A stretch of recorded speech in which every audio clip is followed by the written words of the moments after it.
I would like to introduce my channel Physics Tech by IITN.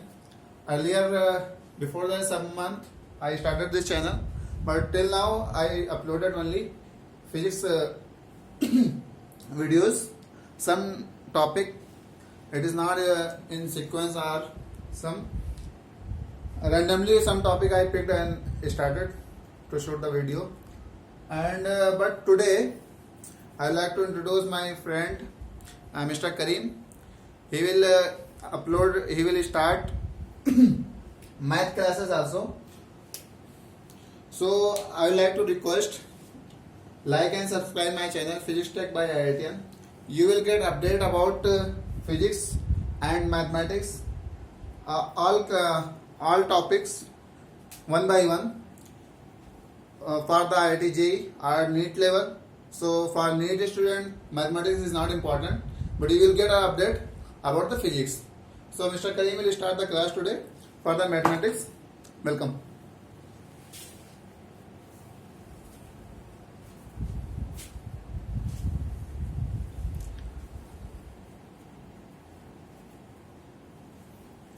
Hello everyone, I am Mohammad Kareem Khan. I have completed my MTech from NIT Arunachal Pradesh. I will teach you mathematics session in this channel which name is Physics Tech by IITN. You will get every topic from this channel, and if you like to some topic earlier before I have taught, you will comment on the comment section and I will make the video on that lecture and that topic if when you want. So I would like to start the session from the topic sequence and series.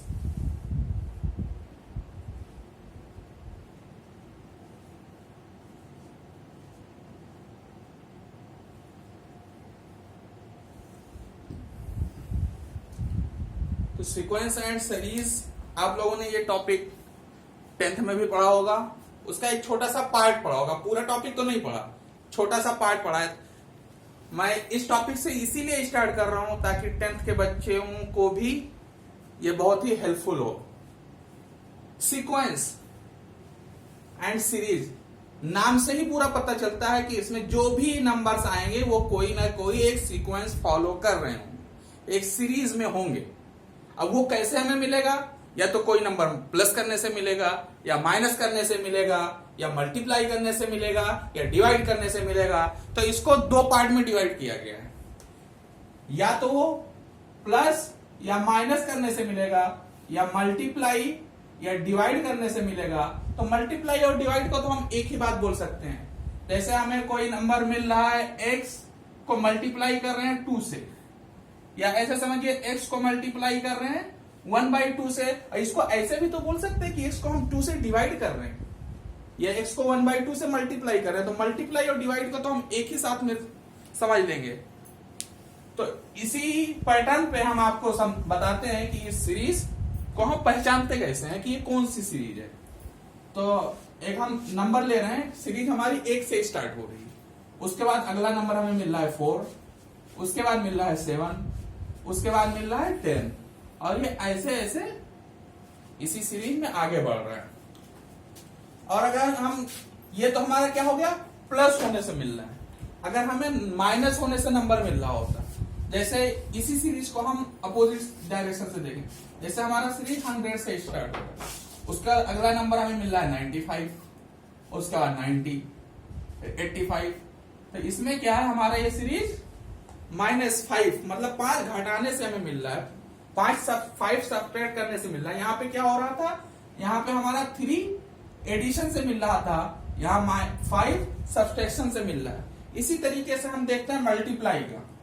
1 से मान लीजिए start हो रहा है, अगला number 2 multiply हो रहा है कितना से, 2 से। तो अगला हमें क्या मिलेगा, 4, 8, 16। इसी तरह से ये चलता रहेगा। ये तो हो गया मल्टीप्लाई से। अब इसी को हम डिवीजन में देखते हैं। मान लीजिए 100 से स्टार्ट हो रहा है और यहाँ पे ये हम ये मान के चलते हैं कि 2 से हम डिवीजन देख रहे हैं, तो अगला मिलेगा 50, 25, फिर आएगा 12.5, या इसको अगर हम डिवीजन में लिखते हैं तो लिखते हैं 25/2, अगला आएगा 25/4। तो ये सीरीज आपको समझ में आई कि ये होता क्या है। ये प्लस में भी हो सकता है, माइनस में भी हो सकता है, ऐसा नहीं है कि 0 से नीचे लाइव नहीं करता, लाइव करता है। तो अगर प्लस या माइनस से मिलता है तो हम इसको बोलते हैं अरिथमेटिक प्रोग्रेशन। अरिथमेटिक प्रोग्रेशन मतलब प्लस से मिलेगा या फिर माइनस से मिलेगा। और दूसरा, अगर हम ये तो दोनों एक ही बात है, मैंने आपको पहले ही समझा दिया, या तो हम 2 से मल्टीप्लाई कर रहे हैं, इसको हम 1/2 से मल्टीप्लाई कर रहे हैं, तो 2 डिवाइड करने से अच्छा है बोले कि हम 1/2 से मल्टीप्लाई कर रहे हैं। तो ये हमारा हो गया ज्योमेट्रिक प्रोग्रेशन। तो इसको हम क्या बोलते हैं? Geometric progression. तो आज हम इसी को हम स्टार्ट कर रहे हैं आज। तो पहला, चूंकि हमें प्लस या माइनस समझने में ज्यादा आसानी होती है, इसीलिए हम इसको स्टार्ट करेंगे एपी से। अब हम एपी को आज अच्छे से समझेंगे।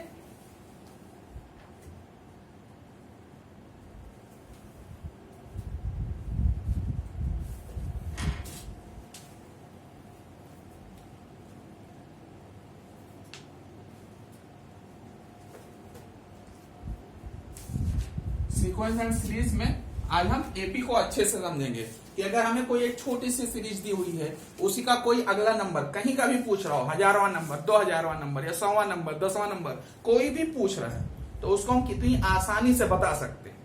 तो सबसे पहले हम समझते हैं कि एपी होता क्या है।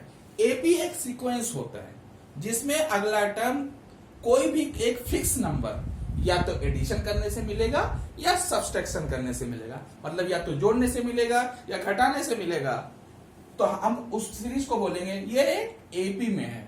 और वो जो नंबर होगा जो घटाने या जोड़ने से हमें अगला नंबर मिल रहा है, सीरीज का अगला नंबर हमें मिल रहा है, जो भी नंबर घटाने या जोड़ने से, तो उसको हम बोलते हैं कॉमन डिफरेंस, और उसको हम कॉमन डिफरेंस बोलते हैं, और हम उसको डिनोट करते हैं डी से।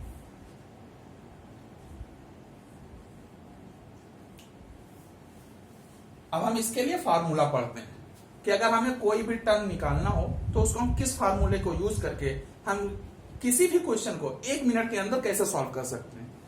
कितना भी कोई भी टर्म पूछ ले, जैसे अभी मैंने आपको 1 4 7 10 मतलब 4 टर्म दिए थे, अगर मैं बोलता आपको कि इसका 50th टर्म मतलब 50वां नंबर क्या होगा, तो आप उसको अगर लिखने बैठेंगे तो बहुत टाइम लगेगा।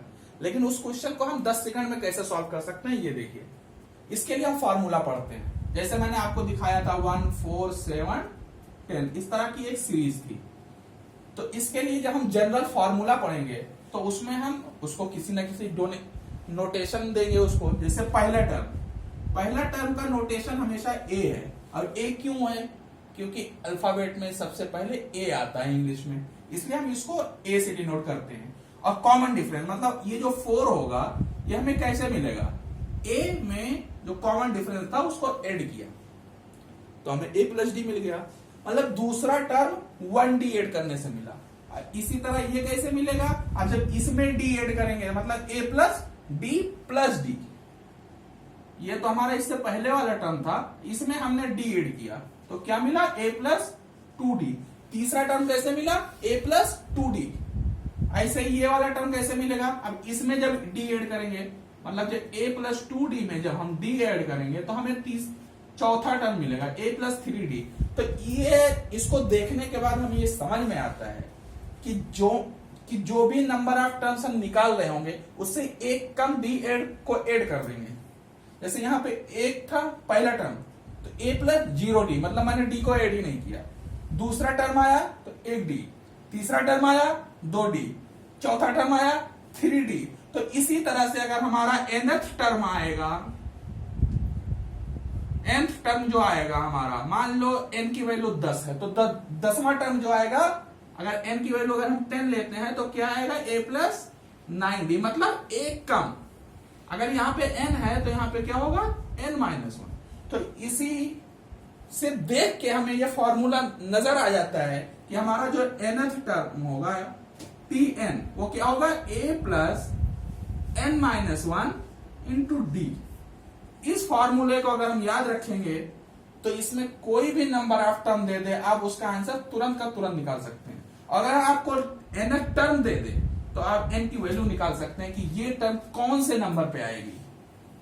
तो इसमें जनरली यही दो ही तरीके क्वेश्चन बनते हैं, या तो दे देगा कि सीरीज का पहला टर्म ये है, 50 टर्म मतलब 50वां टर्म ये है, तो उसका कॉमन डिफरेंस क्या होगा। तो इसमें क्या करेंगे आप, ये इसकी वैल्यू डालेंगे, फर्स्ट टर्म की वैल्यू डालेंगे, नंबर ऑफ टर्म डालेंगे, तो यहां से टी निकल सकते हैं। मतलब इसमें दो तीन तरीके के ही क्वेश्चन बन सकते हैं और आते जरूर हैं ये, इसलिए इस टॉपिक को अच्छे से समझेंगे।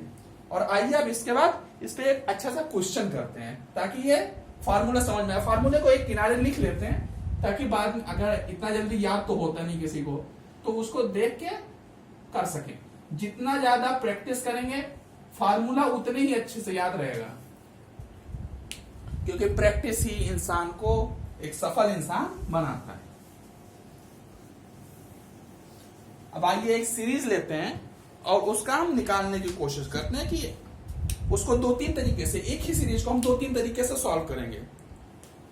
एक हम सीरीज लिखते हैं 4, 12, 20, ये हमारी एक सीरीज है। एक छोटा सा एग्जांपल लेते हैं और क्वेश्चन को आगे सॉल्व करने की कोशिश करते हैं। अब इसमें हमारा जो पहला क्वेश्चन, इसको हम कई सारे क्वेश्चन करेंगे ताकि जितने भी टाइप के क्वेश्चन आ सकते हैं वो आपको अभी के अभी समझ में आ जाए। Find 50th term. अब हमारा यहां पे क्या है, हमें 50वां टर्म निकालना है। इसका मतलब n की वैल्यू 50 हो गई, ये क्वेश्चन ने पूछा है। अब यहां से हम इसका फर्स्ट टर्म लिख सकते हैं a इक्वल टू 4 और d निकाल सकते हैं 12 माइनस 4, मतलब d की वैल्यू हमारी है 8। नंबर ऑफ टर्म 50 हमें निकालना है, मतलब इस फार्मूले में हम n की जगह 50 रख देते हैं। हमारा फार्मूला होता है Tn equal to a plus n minus 1 into d. अब n की जगह 50 रख देते हैं तो हमारा 50वां टर्म निकल जाएगा। T50 इक्वल टू a की वैल्यू हमें पता है 4, 50 माइनस 1, d की वैल्यू 8। इसको कैलकुलेट कर लेंगे तो हमें नंबर ऑफ टर्म जो 50 नंबर पे जो टर्म आएगा उसकी वैल्यू कितना जल्दी पता चल जाती है। अब यहां पे हो जाएगा 49 और 49 को अगर हम 8 से मल्टीप्लाई करेंगे तो 8 9 72 और 8 4 जा 32 और 7 39, यानी हमारा जो 50th टर्म आएगा वो आएगा 396। अब आप सोचिए कि अगर इसमें हमें 50वां टर्म लिखना होता तो कितना टाइम लगता। इसमें कितना टाइम लगा, मुश्किल से 10 से 15 सेकंड। तो इसलिए ये फार्मूला याद रखना इस सबसे आसान भी है, इसीलिए मैंने आपको इसका डेरिवेशन बताया, फार्मूला बनता कैसे, ताकि अगर फार्मूला भूल भी जाए तो ये फार्मूला तुरंत ड्राइव कर सकें। ड्राइव करने में भी 5 से 10 सेकंड, उससे ज्यादा नहीं लगने वाला। तो ये आपको अगर समझ में आया तो इसी फार्मूले से अगला क्वेश्चन कैसे बन सकता है, क्योंकि ये सीरीज दी हुई है तो इसमें दो ही तरीके के क्वेश्चन बन सकते हैं। या तो nth टर्म पूछेगा, या तो nth टर्म दे करके उसका नंबर ऑफ टर्म पूछ लेगा कि कौन सा आएगा, कि इसका n नंबर पे कौन सा, मतलब नंबर ऑफ n की वैल्यू पूछ लेगा कि ये जो टर्म दिया हुआ है ये कौन से नंबर पे है। तो इफ the last term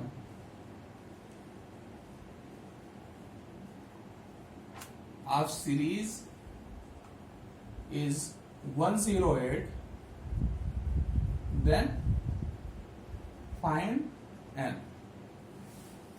अब इसमें इसने दे दिया कि इस सीरीज का जो लास्ट टर्म है वो हमारा 108 है और n की वैल्यू पूछ लिया, मतलब इसमें हमें n की वैल्यू नहीं पता। a और d तो क्वेश्चन में पहले से ही दे रखा है। अब इसने क्या किया, tn दे दिया लेकिन n नहीं दिया, n पूछ रहा है, तो इसी फार्मूले को दोबारा यूज करते हैं। tn equal to a plus n minus one into t. अब इसमें जो जो वैल्यू पता है उसको उठा करके पुट कर देते हैं। तो tn हमारा हो गया 108, a है हमारा 4, n माइनस वन और d की वैल्यू है 8। अब इसमें सिंपल मैथमेटिक्स लगाएंगे, ये इधर है तो इसको इक्वल टू के इधर लेकर के आते हैं, तो ये इधर आएगा तो माइनस में आएगा, तो माइनस में आएगा तो इससे सब्ट्रैक्ट हो जाएगा, तो बचेगा 104 equal to 8 n minus one. इसको क्या करेंगे, 8 को नीचे लेकर के आएंगे, यहां पे 4 क्या किया, यहां पे लेकर के आए, इसको नीचे लेकर के आएंगे, तो हो जाएगा n minus one equal to 104/8। आज जो n की वैल्यू निकालेंगे तो इसको डिवाइड करेंगे, 8 1 जा 1 24, 8 3 जा 24 और ये 1 उधर आएगा तो ये प्लस में हो जाएगा, तो n की वैल्यू है 14। मतलब अगर ये अगर लास्ट टर्म इसका 108 है तो इस सीरीज में हमारे टोटल 14 टर्म ही है, इससे ये पता चलता है। तो अगर 108 क्या 100 के आगे का कोई भी नंबर दिया होता तो n की वैल्यू तो आप सिंपल मैथ से ही निकाल सकते थे। इसलिए ये टॉपिक बहुत ही इंपॉर्टेंट है और ये आपको सिर्फ 10th में ही काम नहीं देगा। 10th में तो ये सिंपल सा है, 2-3 नंबर के क्वेश्चन इस पे मिल ही जाएंगे इस फार्मूले पे। बाकी आप बोर्ड 12th के बोर्ड में देखेंगे तो वहां पे भी इससे क्वेश्चन आएंगे, और IIT JEE के लिए अगर आप प्रिपरेशन कर रहे हैं तो वहां पे तो ये आएगा ही आएगा, क्योंकि ये सिर्फ सीक्वेंस सीरीज में नहीं, ये फार्मूला कहीं भी यूज हो जाएगा। किसी भी सब टॉपिक, किसी भी टॉपिक के अंदर अगर आपको कोई एक छोटी सी भी सीरीज मिली, समेशन लगाएंगे, नंबर ऑफ टर्म जो ऐड करते हैं तो वहां पे भी ये फार्मूला यूज हो जाएगा। अगर ये nth टर्म का यूज नहीं हुआ तो सम ऑफ n टर्म तो यूज हो ही जाएगा। इसलिए सीरीज बहुत ही इंपॉर्टेंट है। इसमें जो समेशन लगते हैं बच्चे उससे सबसे ज्यादा घबराते हैं, इसलिए आप सीरीज को अच्छे से पढ़ें। और आज के लिए फिलहाल हम nth टर्म पे ही आज के लेक्चर को खत्म करते हैं, और अगले लेक्चर में हम आपको इसका समेशन करना सिखाएंगे कि अगर इन टर्म को जोड़ना हो। यहाँ पे तो हमने बताया कि आपको 50वां टर्म, 25वां टर्म, 100वां टर्म निकालना हो तो कैसे निकालेंगे। अगर इसी सीरीज को पूछ लेता कि इसमें 100 टर्म है तो उनका सम क्या होगा, तो अगले लेक्चर में हम आपको ये सिखाएंगे। बहुत ही आसान सा उसका भी फार्मूला है, सिंपल सा डेरिवेशन है, जैसे आपने इसका देखा ऐसे उसका भी है। तो हम आपको ऐसे सिखाएंगे कि आपको ज्यादा याद न रखना पड़े, क्योंकि मेमोरी फुल हो जाएगी तो प्रॉब्लम हो जाएगा। इसलिए हम आपको सिंपल सिंपल सा ट्रिक बताएंगे और वहां से आप फार्मूले को डेरिवेशन 5 सेकंड 10 सेकंड में करें, ताकि आप कोई भी एग्जाम दे रहे हो तो वहां पे आपको अगर फार्मूला भूल भी जाए तो वहां पे आसानी से इस फार्मूले को दोबारा डेरिवेशन कर सकें। हम आप और जाते जाते इतना ही कहेंगे कि अगर आपको ये लेक्चर समझ में आया, अच्छा लगा तो इसको लाइक करें, सब्सक्राइब करें हमारे channel Physics Tex by IITian को, और आगे अपने दोस्तों में शेयर करें ताकि उनको भी पता चले कि यहाँ पे सिंपल ट्रिक और बोर्ड के हिसाब से पढ़ाया जाता है, फिर उसको सिंपल ट्रिक में कन्वर्ट करके बताया जाता है कि कैसे क्वेश्चन को जल्दी से जल्दी कर सकें, ताकि आपको बोर्ड में भी हेल्प मिले और आगे कॉम्पिटिटिव एग्जाम में भी हेल्प मिले। Thank you.